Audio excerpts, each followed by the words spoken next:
2-3 ദിവസങ്ങളായിട്ട് സോഷ്യൽ മീഡിയയിൽ ഭയങ്കര കരച്ചിലാണ്. പണ്ട് നമ്മുടെ അങ്കലവാടിയിൽ കമ്പപ്പൊടി കിട്ടായിട്ട് കുഞ്ഞുങ്ങൾ കരയും, ഒരു അങ്കലവാടി കുട്ടികൾ കരയും.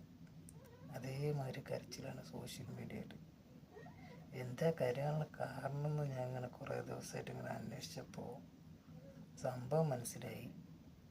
ഈ കമ്പപ്പൊടിക്കാർക്ക് കമ്പപ്പൊടി കിട്ടായിട്ടല്ല,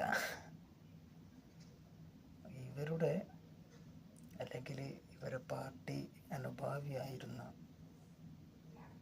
മമ്മൂക്ക എന്ന വ്യക്തി 2 ദിവസം മുന്നേ വയനാട് ടൗൺഷിപ്പ് ഒന്ന് സന്ദർശിച്ച്.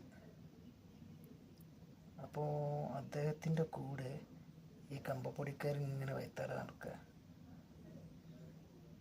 അപ്പോൾ കമ്പപ്പൊടിക്കാരോട് മമ്മൂക്ക പറഞ്ഞു,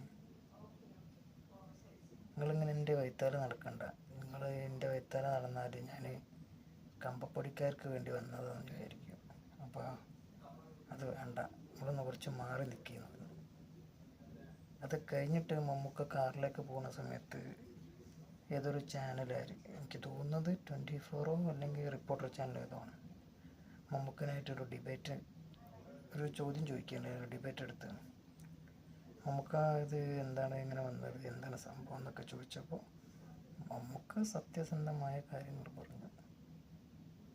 അതായത് ജനങ്ങളിൽ നിന്നും എൻ്റെ അടുത്തുനിന്നും നിങ്ങളെടുത്തുനിന്നും എല്ലാ സാധാരണ ജനങ്ങളുടെ അടുത്തുനിന്നും കായിക താരങ്ങളുടെ അടുത്തുനിന്നും സെലിബ്രിറ്റീസിൻ്റെ അടുത്തുനിന്നും അന്യ സംസ്ഥാനത്തിലെ സെലിബ്രിറ്റീസിൻ്റെ അടുത്തുനിന്നും നടന്മാരുടെ അടുത്തുനിന്നും കായിക താരത്തിൻ്റെ അടുത്തുനിന്നും സമ്പന്നന്മാരുടെ അടുത്തുനിന്നൊക്കെ പിരിച്ചിട്ടാണ് ഈ ടൗൺഷിപ്പ് ഉണ്ടാക്കിയതെന്ന് നഗ്നമായ സത്യം മമ്മൂക്ക പറഞ്ഞു.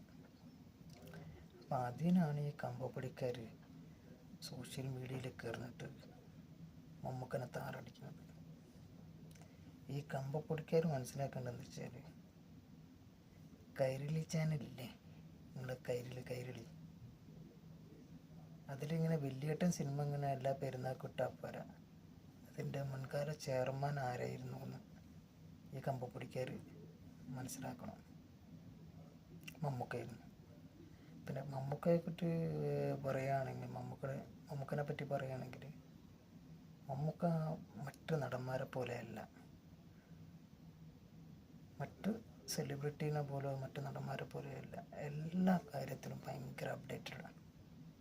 പുതിയ ടെക്നോളജീൻ്റെ കാര്യത്തിലായാലും നാടിൻ്റെ വികസനത്തിൻ്റെ കാര്യത്തിലായാലും നാട്ടിൽ എന്തൊക്കെ കാര്യങ്ങൾ നടക്കുന്നുണ്ടെന്നും എന്തൊക്കെ നടക്കരുതെന്നും